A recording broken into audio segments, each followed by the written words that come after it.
Yes bwana, mambo ni gani? Mambo ni vipi? Ni time nyingine tena ya kwenda kushare na wewe zile stories mbalimbali za michezo, na moja kati ya taarifa kubwa ambayo imezunguka sana na inaendelea kuzunguka kwenye mitandao mbalimbali ya kijamii ni ujio wa basi jipya la Jairuti, lakini pia ujio wa basi ambalo linadaiwa kuwa ni la Simba, na huu ndio mwanzo wa zile ahadi ambazo zilitolewa na Jairuti kuendelea kutimizwa baada ya kuweza kutimiza ahadi ya kuweza kumsajili mchezaji ambaye ni kipenzi cha mashabiki, japo mashabiki wenyewe hawakupiga kura, ila aliweza kufanya usajili wa mchezaji mmoja Ino Loimba, lakini pia kuweza kuwapatia ndinga wachezaji wa Simba ambao walisajiliwa kwenye dirisha lile dogo la usajili. Sasa baada ya kuweza kuona ahadi hizo zikiweza kutimia, kwa sasa hivi kitu pekee ambacho kilikuwa kinasubiriwa kwa kipindi kirefu ni pamoja na ujio wa basi jipya la Simba aina ya Riza, likiwa linadaiwa kwamba ndio litakuwa basi kubwa au ghali zaidi kuwahi kutua hapa Bongo, likienda kuitumikia timu ya wekundu wa Msimbazi Simba. Lakini kama ambavyo umeshuhudia wewe kwenye mitandao mbalimbali ya kijamii, ndivyo ambavyo sisi pia tumeshuhudia hivyo, wakati ambao tukifanya jitihada za kuendelea kumtafuta semaji Ahmed Ally, lakini pia kwenda kumtafuta Jairuti mwenyewe kudhibitisha baadhi ya vitu ambavyo tumevishuhudia kwenye kurasa mbalimbali za mitandao ya kijamii. Cha kwanza ni ujio wa basi ambalo lilikuwa halina brandi ya Simba, lakini limekuwa likituhumiwa au likidaiwa kwamba ndio basi ambalo linakuja kutumika kama official basi la Simba. Basi hili lilitua juzi pale bandarini, na tuliona pia brandi mbalimbali ambazo zipo hapa nchini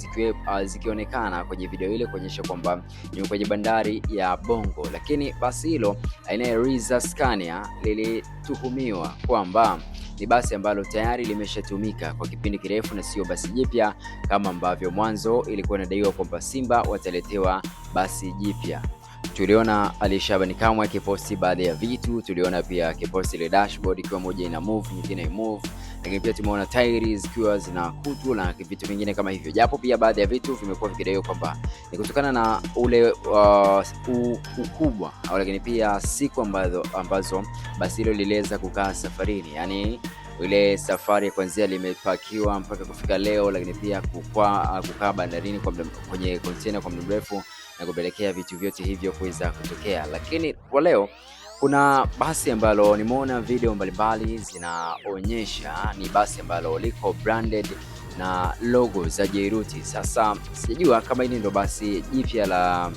Jairuti ama la, kwa kuwa pia bado sijapata taarifa ambazo zipo confirmed kama ni lenyewe ama la, lakini ni basi ambalo linaonekana kama limetua bandarini na lina logo za Jairuti. Na kama unakumbuka vizuri, Jairuti amewahi kupiga picha na kuziposti kupitia ukurasa wake wa Instagram kuonyesha kwamba kuna ujio wa basi lake kwa ajili ya kuja kusambaza zile kits ambazo anazizalisha za upande wa Simba Sports Club. So hili ndo basi ambalo huenda ndio basi lenyewe la Jairuti ambalo limekuja kwa ajili ya kufanya shughuli hiyo, lakini bado hatujajua lile basi la awali ambalo lilikuwa linaonekana kama ni basi la Simba na limekuwa likidaiwa hivyo ndio basi la Simba. Ngoja tuone kama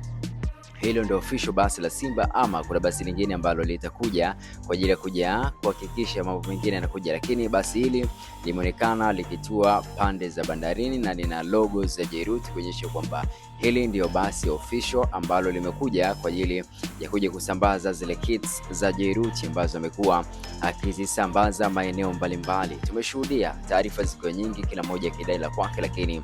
ujio wa basi hili ni tofauti na lile basi ambalo lilitangulia awali. Basi la mwanzo aina ya Riza Scania lilikuwa halina logo za Simba, lakini tukitazama basi hili ambalo limeweza kutoa kwa awamu ya pili ni basi ambalo tayari lina logo za Jairuti na lina kila kitu ambacho kinaonekana kabisa ni hati miliki ya Jairuti. So ngoja tuone ni kitu gani ambacho kitaendelea baada ya hapa, lakini mimi najua kabisa au nadhani hili ndio basi ambalo limeshushwa na Jairuti na halina kasoro yote au alina maswali ya kujiuliza mara mbili. Ukitazama tu unajua kabisa bwana, huu nyama ni wa Jairuti na tayari umeshushwa kwa ajili ya kuja kufanya kazi ya kusambaza kits za Jairuti. Bwana, mimi ni official PMTZ_.